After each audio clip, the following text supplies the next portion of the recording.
प्यारो बच्चों, स्वागत है आपका टीचर्स अकेडमी यूट्यूब चैनल पे। मैं अरुण शर्मा आज पॉलिटी की श्रृंखला में अगली क्लास लेकर उपस्थित हुआ हूँ। हम जो पॉलिटी की श्रृंखला में आगे पढ़ा रहे थे, आज हमारा जो टॉपिक स्टार्ट होगा वो होगा संविधान का निर्माण। देखिए, संविधान का निर्माण जो टॉपिक है वो बहुत महत्वपूर्ण है। इससे प्रश्न भी अच्छे खासे बन जाते हैं। तो इसको हम तीन चीज़ों में पढ़ेंगे। एक तो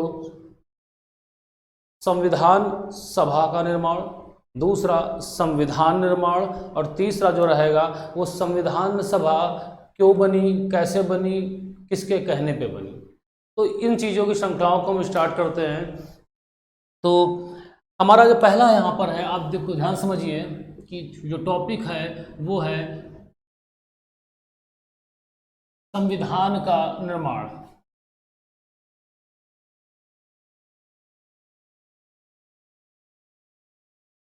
संविधान का निर्माण।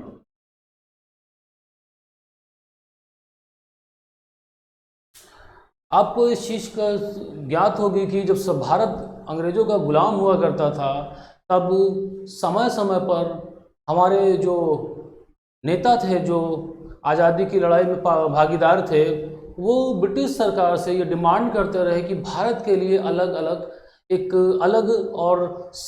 अलग संविधान सभा का गठन किया जाए, जिससे भारतीय अपना संविधान का निर्माण कर सके।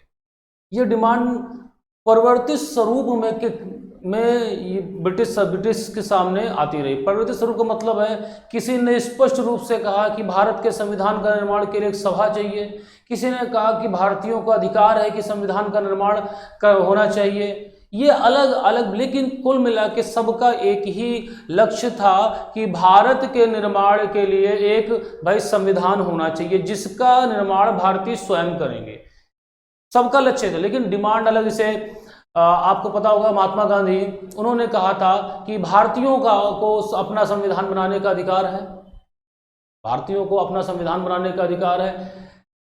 1928 की नेहरू रिपोर्ट के बारे में आप जानते होंगे। नेहरू रिपोर्ट में भी उन्होंने पहला प्रयास यही किया था कि किसी तरह संविधान बने, और वो पहला प्रयास भी था हमारा, जो मोतीलाल नेहरू की अध्यक्षता में नेहरू रिपोर्ट बनी थी। उसमें हमने पहली बार संविधान निर्माण करने का प्रयास भी किया था। अगर हम औपचारिक रूप से देखें कि संविधान सभा की, देखिए अभी सब संविधान होना चाहिए, ये चीज को मांग रहे हैं कि भाई संविधान होना चाहिए, लेकिन संविधान बनेगा कैसे, इस चीज की डिमांड किसी ने नहीं की। तो औपचारिक रूप से जो संविधान सभा की बात की वो की थी M.N. राय, जो कम्युनिस्ट पार्टी के नेता थे। उन्होंने ये डिमांड की थी। जो ब्रिटिश थे वो ये जो संविधान सभा की मांग थी, इसको लगातार ठुकरा रहे थे। लेकिन जब उनके सम्मुख एक बहुत बड़ी समस्या खड़ी हुई, second world war. Second world war के टाइम में भारत में एक संवैधानिक गतिरोध भी उत्पन्न हो गया, क्योंकि आपको पता होगा कि कांग्रेस ने जो सरकार बनी थी उससे इस्तीफा दे दिया, और ब्रिटिश सरकार पे ये दबाव भी था दूसरे देशों का कि भारत को भाई इसमें शामिल किया जाए, क्योंकि भारत बहुत बड़ी जनसंख्या भी थी और भारत की आर्मी ही सबसे ज़्यादा उसमें इन्वॉल्व भी थी ब्रिटिश की तरफ से। तो इन पे दबाव हुआ। तब ब्रिटिश संसद ने समय समय पर अपने अपने एक आयोग बनाए, कमेटियां बनाई जो भारत आती हैं, और भारत में इस जो समस्या थी कि भाई एक संविधान का निर्माण कैसे हो, उस पर अपनी अपनी रिपोर्ट प्रस्तुत की। लेकिन दो पार्टियां जो उस टाइम जो बहुत बड़े दल थे, जो एक तरह से भारत को रिप्रेजेंट करते थे ब्रिटिश के सामने, वो थे मुस्लिम लीग और कांग्रेस। अब इन दोनों भी के बीच में टकरार था। जो तकरार थी वो क्या थी कि जो मुस्लिम लीग था वो इस बात पे अड़ा हुआ था कि भाई उसे एक पृथक सांप्रदायिक आधार पर देश चाहिए। एक देश चाहिए जो सांप्रदायिक आधार पर बना हो, जो मुस्लिम बाहुल्य हो। कांग्रेस इस बात को स्वीकार नहीं कर रही थी, तो दोनों में तकरार चल रही थी। और इसी तकरार में जो भी मिशन संविधान निर्माण करने के लिए ब्रिटिश पार्लियामेंट द्वारा भेजे जा रहे थे वो फेल हो रहे थे। समय के साथ एक मिशन आया, कैबिनेट मिशन। हम अपना जो ये शुरुआत है इस टॉपिक की, वो कैबिनेट से मिशन से करेंगे। जो बाद के वेबल योजना थी, क्रिप्स मिशन है, वो हम बाद में कभी जब ऐतिहासिक पढ़ाएंगे तो उसमें चर्चा करेंगे। तो वेबल जो थे वो, देखिए हमारा टॉपिक क्या है, संविधान का निर्माण। देखिए cabinet mission, cabinet mission 1946, British संसद ने 1946 में द्वितीय विश्व युद्ध समाप्त हो चुका था और जो देश थे जो किसी न किसी दूसरे देश में अपनी कॉलोनी बसा चुके थे, उन पर यह दबाव भी था विश्व का कि भाई अपने अपने जो कॉलोनीज हैं उन्हें स्वतंत्र कर दीजिए। तो वहाँ पर ब्रिटेन में नई पार्टी बनी, लेबर पार्टी बनी, और उसके जो प्रधानमंत्री थे उन्होंने एक मिशन भारत भेजा जो कैबिनेट मिशन के नाम से जाना जाता है। क्यों जाना जाता है कि जो इसके सदस्य थे ब्रिटिश संसद के थे, सदस्य थे। कैबिनेट मिशन जो था उसके सदस्य जो थे वो ब्रिटिश संसद के थे। कैबिनेट मिशन भारत आता है। और एक चीज और, ये जो सदस्य जो मिशन था वो 3 सदस्यीय था, मतलब 3 सदस्य थे इसमें, और वो तीनों सदस्य ब्रिटिश संसद के सदस्य थे और इन तीनों के नाम थे पेंथिक, लॉरेंस, अलेक्जेंडर और क्रिप्स। अब ये जब भारत आते हैं और भारत आने के बाद सारी संभावनाओं पर अपना मंथन करके एक रिपोर्ट देते हैं और उस रिपोर्ट में महत्वपूर्ण 3 बातें कही जाती हैं कि तत्काल एक अंतरिम सरकार का गठन किया जाए। इन्होंने जो वायसराय थे अपनी रिपोर्ट में ये कहा कि भाई सबसे पहले आप एक तत्काल एक अंतरिम सरकार का गठन करो जिसका अध्यक्ष वायसराय और जिसका सभापति वायसराय और उपसभापति जिस दल को आप बुलाएंगे सरकार बनाने के लिए वो दल होगा। तो जो वायसराय थे उन्होंने कांग्रेस को आमंत्रित किया कि आप आइए और अंतरिम सरकार बनाइए। तो उपसभापति कौन हुए इसके? पंडित जवाहरलाल नेहरू। लीग ने इस बात का विरोध किया, तो वो हम बाद में देख जानेंगे। तो अंतरिम सरकार। दूसरा था कि संविधान सभा का गठन। तीसरा संविधान का निर्माण। ये 3 बातें कही गई और ये तीनों बातें मान ली गई। सबसे पहले उन्होंने अंतरिम सरकार का गठन किया, फिर भारत के संविधान के लिए एक संविधान सभा का गठन किया और संविधान का निर्माण किया। तो कैबिनेट मिशन जब भारत आता है तो वो ये अपनी बातें कहता, अपनी रिपोर्ट देता है जिसमें से 3 प्रमुख बिंदु हैं, एक अंतरिम सरकार का निर्माण, संविधान सभा का गठन और संविधान का निर्माण। तो जब इनकी ये रिपोर्ट मान ली गई तब संविधान सभा का गठन किया गया।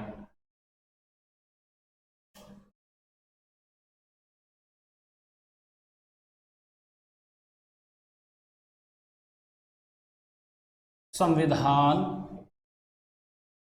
सभा का गठन।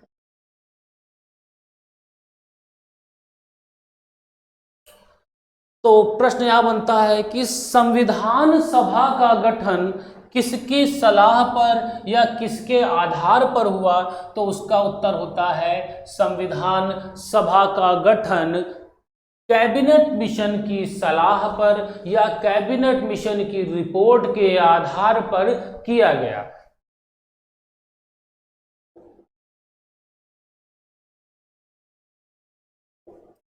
कैबिनेट मिशन की सलाह पर या कैबिनेट मिशन की रिपोर्ट के आधार पर क्या किया गया? संविधान निर्माण सभा का गठन किया गया। अब इन्होंने कैबिनेट मिशन ने एक बात और कही थी कि जो सभा होगी, ये जो सभा है इसमें जो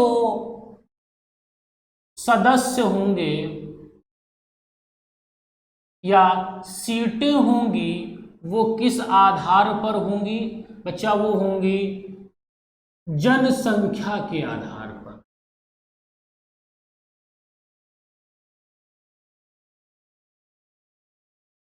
क्योंकि देखिए कुल मिला के भाई संविधान भारत के लिए बन रहा था और उनका प्रतिनिधित्व भी जरूरी था, तो उन्होंने कहा कि भाई जो संविधान सभा होगी उसका जो गठन किया जाएगा उसमें जो सीटें होंगी वो जनसंख्या के आधार पर बांटी जाएंगी, कि जिस प्रांत की जैसी जनसंख्या उसको वैसी ही सीटें मिलेंगी, जिसकी ज़्यादा होगी उसको ज़्यादा, जिसकी कम होगी उसको कम। 10 लाख की जनसंख्या पर एक सीट का आवंटन किया गया। भाई 10 लाख की जनसंख्या है तो एक सीट मिलेगी, उसी आधार पर सीटें का बंटवारा किया गया। सबसे ज़्यादा अगर सीटों की बात करें तो वो संयुक्त प्रांत की थी, सबसे ज़्यादा सीटें वो संयुक्त प्रांत की थी। संयुक्त प्रांत मतलब जो आज का उत्तर प्रदेश है। ठीक, अब जनसंख्या के आधार पर सीटें हो गई। अब बात आती है कि भाई सीटें हो गई, अब सभा जो है उसमें सदस्य कैसे आएंगे, सदस्य किस माध्यम से सदस्यों को इस सभा के अंदर लाना है। तो कैबिनेट मिशन ने अपने रिपोर्ट में यह कहा था कि भारत जो उस समय का था वो था, एक तो ब्रिटिश भारत था, ब्रिटिश प्रांत थे जिसमें 4 कमिश्नर के प्रांत थे और 11 गवर्नर के प्रांत थे, और दूसरा था देशी रियासतें। ये 2 तरह का भारत था। तो इन्होंने ये कहा कि भाई जो संविधान सभा में सदस्य होंगे वो देशी रियासतों के जो प्रमुख होंगे उनके द्वारा क्या किए जाएंगे, नियुक्त किए जाएंगे। तो एक समस्या का समाधान ये हो गया कि भाई जो देशी रियासतें हैं वे उनके जो प्रमुख हैं, नवाब हैं, राजा हैं, महाराजा हैं, वो अपने किसी एक प्रतिनिधि को संविधान सभा में नियुक्त कर देंगे। अब बात जब ब्रिटिश प्रांत की आती है तो ब्रिटिश प्रांत में उन्होंने क्या कहा, देखिए ब्रिटिश प्रांत के लिए उन्होंने कहा कि ब्रिटिश प्रांत के जो सदस्य होंगे वो निर्वाचित होंगे। कैसे होंगे, ब्रिटिश प्रांत के सदस्य जो होंगे वो निर्वाचित होंगे।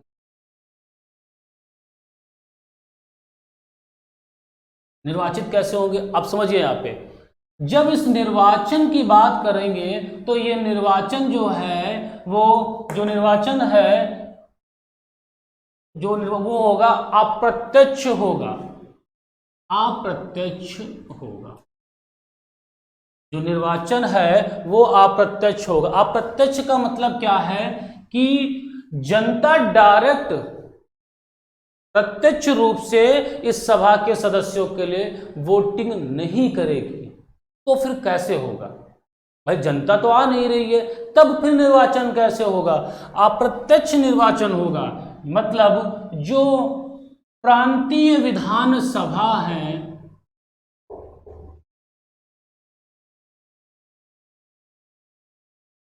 उनके सदस्य चुनेंगे। बात समझे, देखिए संविधान सभा में जो सदस्य हैं वो कहां से आने हैं, ब्रिटिश प्रांत से और देशी रियासतों से आने हैं। संविधान सभा में जो सदस्य हैं वो ब्रिटिश प्रांत और देशी रियासतों से आने हैं। ब्रिटिश प्रांत में 11 गवर्नर के प्रांत, 4 कमिश्नर के प्रांत थे। तो अब इन्होंने कहा भाई देखो इसमें देशी जो रियासत है उसकी समस्या का समाधान ये कर दिया कि जो देशी रियासत है उसके जो प्रमुख होंगे वो अपने राज्य के, अपने रियासत के प्रतिनिधि को नियुक्त कर देंगे।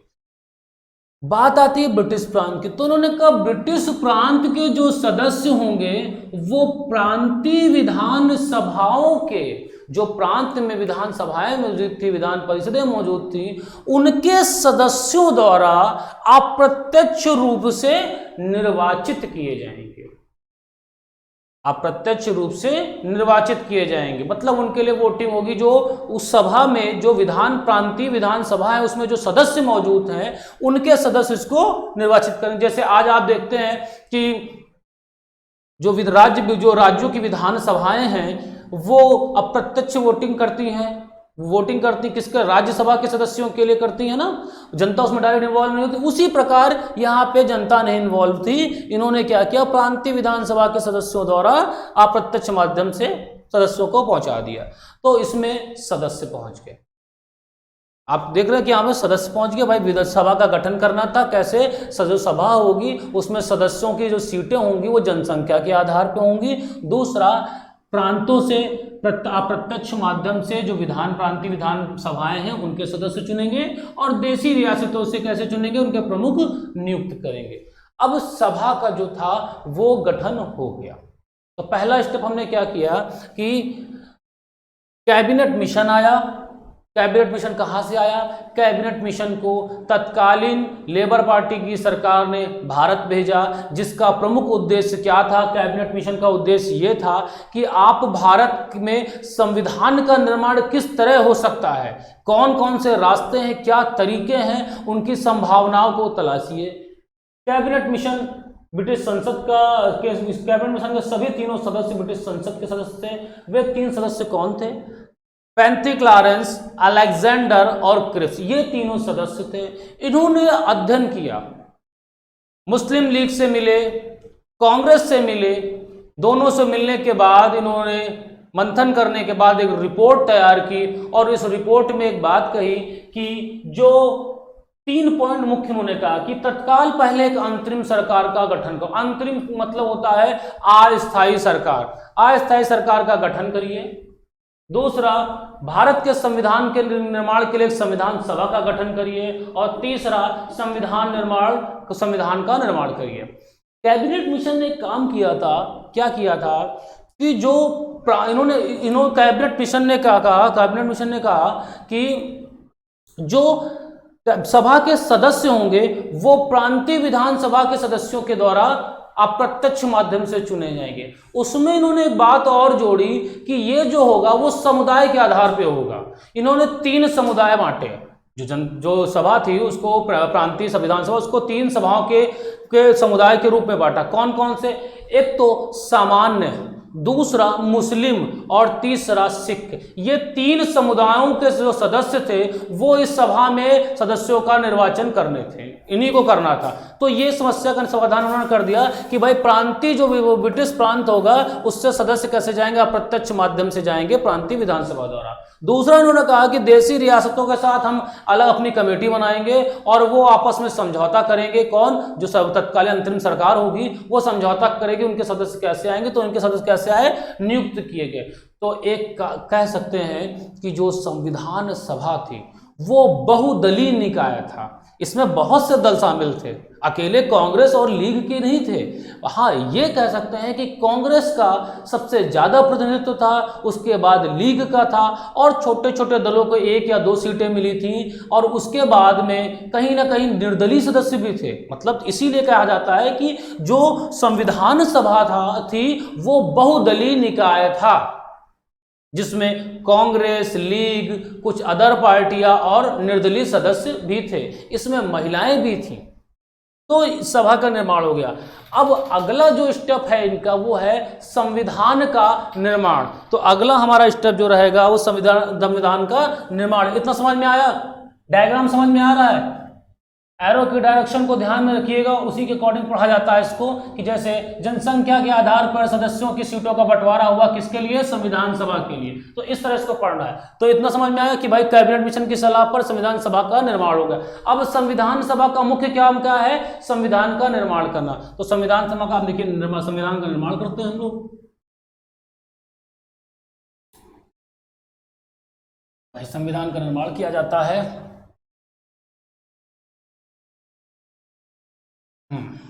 देखिए, संविधान सभा का तो गठन हो गया। अब संविधान सभा जो है वो बैठेगी किसके लिए, जो उसका प्रमुख उद्देश्य है। क्या उद्देश्य है कि भाई भारत के लिए एक संविधान का निर्माण करना। तो जो सभा बनी, उस सभा ने दिल्ली में अपनी पहली बैठक की, और वो बैठक कब की, संविधान सभा की पहली बैठक कब हुई, फर्स्ट बैठक जो इसकी हुई वो कब हुई? 9 दिसंबर 1946, 1946 को इसकी पहली बैठक हुई, दिल्ली में हुई पहली बैठक। और पहली बैठक जब हुई, जब सभा कोई बनती है, देखिए सभा जब एक बनी तो सभा के संचालन का दायित्व भी किसी ना किसी को देना होता है, क्योंकि सभा में सारे सदस्य भी किसी की बात नहीं मानेंगे। तो सभा ने डिसाइड किया कि भाई हमारा एक अध्यक्ष एक उपाध्यक्ष होगा। तो जब सभा पहली बार बैठी तो इसके अस्थाई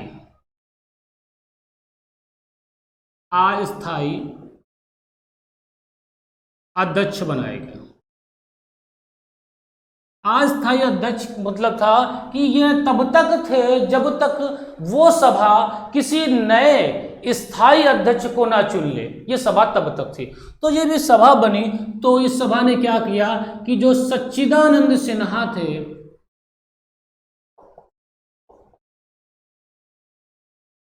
इनको अस्थायी अध्यक्ष नियुक्त कर दिया। यह प्रश्न यहां से पूछा जाता है कि कैबिनेट जो संविधान सभा थी उसके अस्थायी अध्यक्ष कौन थे, और एच.सी. मुखर्जी को उस सभा का उपाध्यक्ष नियुक्त किया गया। अगला जब हुआ सभा 11 दिसंबर 1946 को दोबारा बैठी और उस सभा ने क्या किया, अपना स्थायी अध्यक्ष चुन लिया। और स्थायी अध्यक्ष के रूप में कौन थे?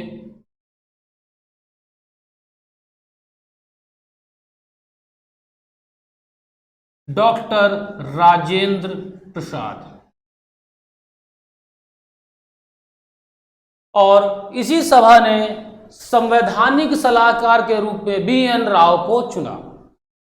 अध्यक्ष हो गया, उपाध्यक्ष हो गया, संवैधानिक सलाहकार हो गया। अब सभा अपनी बैठक स्टार्ट कर, अब ये मुख्य काम जो है वो मुख्य काम स्टार्ट करेगी। मुख्य काम क्या स्टार्ट करेगी? संविधान का निर्माण। तो पंडित जवाहरलाल नेहरू,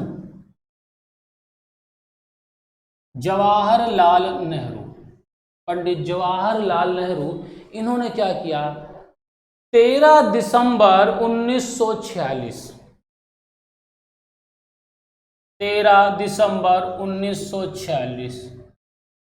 को सभा के सम्मुख, जो सभा बैठी थी उसके सम्मुख ऐतिहासिक उद्देश्य प्रस्ताव, ऑब्जेक्टिव प्रपोजल रखा।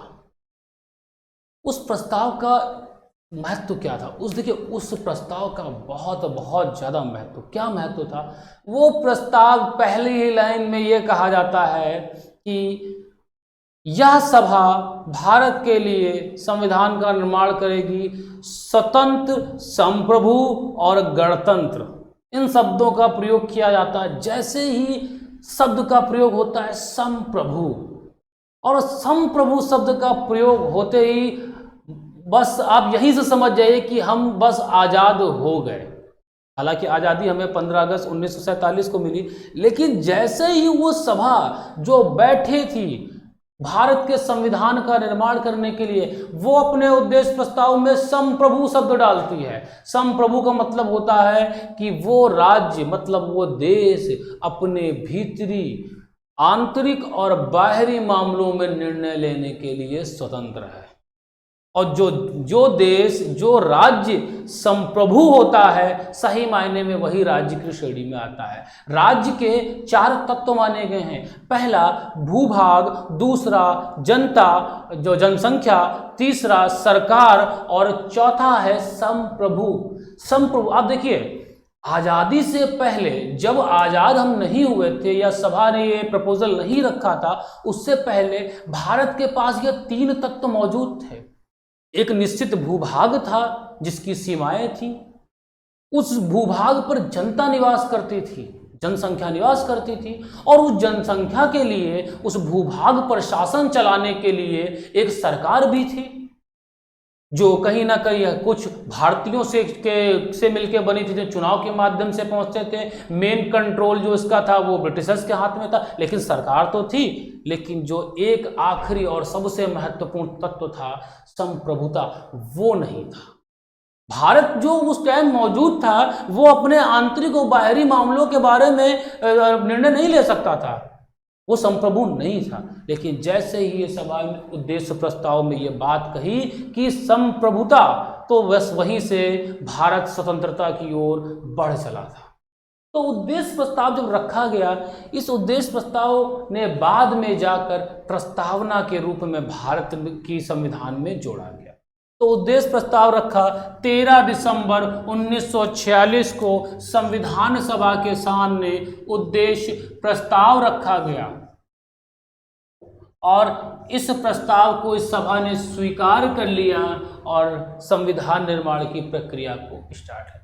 जब यह उद्देश्य प्रस्ताव स्वीकार हो गया, मतलब ये सभा क्यों बैठी है, ये सभा किस लक्ष्य, किस उद्देश्य के लिए बैठी है, ये सभा बैठी है भारत के संविधान के निर्माण के लिए। और संविधान का जो निर्माण होगा उसमें सभी तत्व होंगे कि हम सबको न्याय देंगे, सबका ध्यान रखेंगे, गणतंत्र राष्ट्र होंगे, लोकतांत्रिक होंगे, संप्रभु होंगे, इन सब चीज़ों का इसमें वर्णन किया गया। देखिए, आप जब संविधान की प्रस्तावना पढ़ते हैं उसमें भी ये सारे शब्दों का इस्तेमाल हुआ था, वो यूज है, उसमें सारे शब्द पाएंगे।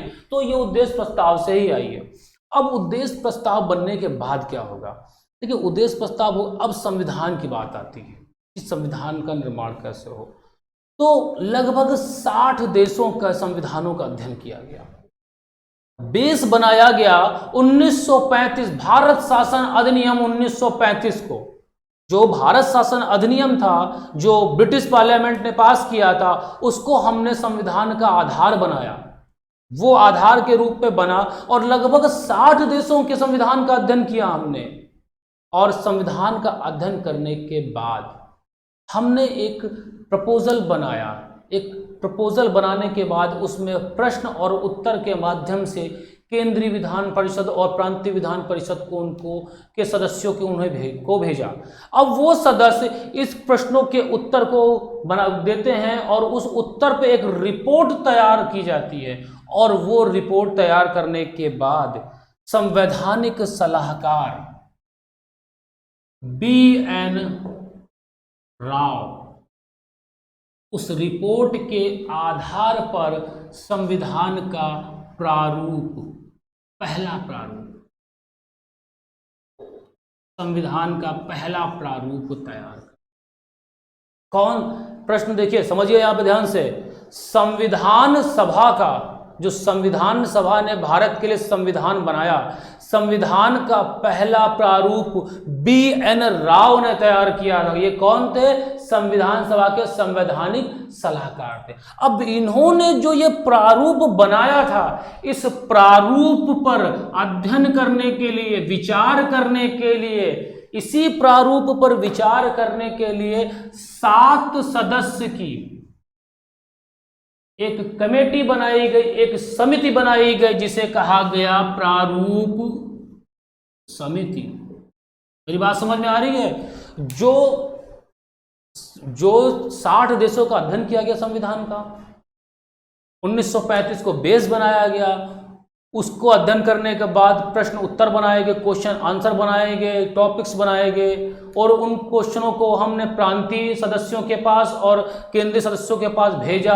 उस पर उन्होंने विचार किया, अपने अपने मत दिए और उन मतों पर एक रिपोर्ट तैयार हुई। उस रिपोर्ट के आधार पर BN राव, जो सभा के संवैधानिक सलाहकार थे, उन्होंने प्रारूप तैयार किया, पहला प्रारूप तैयार किया। उस प्रारूप पर विचार करने के लिए एक प्रारूप समिति बनाई गई, जिस समिति के जो अध्यक्ष थे, अब यहां से देखिए, आप जो कहते हैं ना संविधान सभा का निर्माण डॉक्टर भीमराव अम्बेडकर ने किया था, अब यहां से उस प्रारूप के जो प्रारूप समिति के अध्यक्ष थे वो थे BR अम्बेडकर।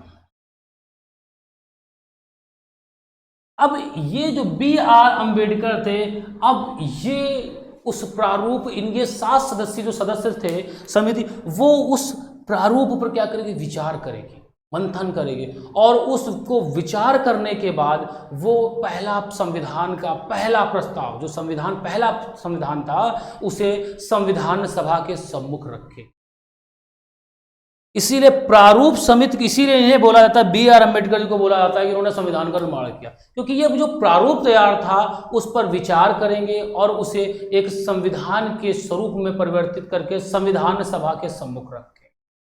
संविधान सभा के सम्मुख जब ये पहली बार संविधान रखते हैं तो उसमें कई संशोधन होते हैं। उस संशोधन के बाद B.R. अम्बेडकर दोबारा उसको संशोधन के सहित दोबारा संविधान सभा के सम्मुख संविधान को रखते हैं। अब उस संविधान पर चर्चा स्टार्ट होती है, विचार विमर्श स्टार्ट होता है, 3 वाचन स्टार्ट होते हैं, 11 सत्र होते हैं और इन सत्रों के बाद अंत में जाकर डॉक्टर भीमराव अंबेडकर द्वारा प्रस्ताव प्रस्तुत किया जाता है और संविधान का जो हमें मिलता है इनके द्वारा प्रस्तुत प्रस्ताव को 26 नवंबर 1949 को संविधान सभा द्वारा स्वीकार कर लिया जाता है, अंगीकृत कर लिया जाता है। यही वो डेट थी जब हमें भारत का अपना संविधान मिला। इतने वर्षों के इंतजार के बाद, इतने कुर्बानियों के बाद हमें आज अपना 26 नवंबर 1949 को संविधान मिला। अब इस संविधान में क्या किया गया, 16 अनुच्छेदों को तत्काल लागू कर दिया गया और शेष संविधान जो था वो 26 जनवरी 1950 को लागू किया गया। 26 नवंबर 1949 की डेट बहुत एग्जाम में पूछी जाती है। 26 नवंबर 1949 की डेट बहुत पूछी जाती है। तो आपने देखा कि किस तरह हमारा संविधान का निर्माण हुआ और आशा करता हूं कि आपको बहुत अच्छा लगा होगा। बहुत जल्दी हम लोग इसी चैनल पर संविधान को प्रश्न उत्तर के माध्यम से, क्विज के माध्यम से आगे कंटिन्यू करेंगे और हर टॉपिक का एक क्विज भी लेकर आएंगे। आप हमारे साथ जुड़े रहिए, लाइक करिए, सब्सक्राइब करिए। मिलते हैं अगली क्लास में। धन्यवाद बच्चों।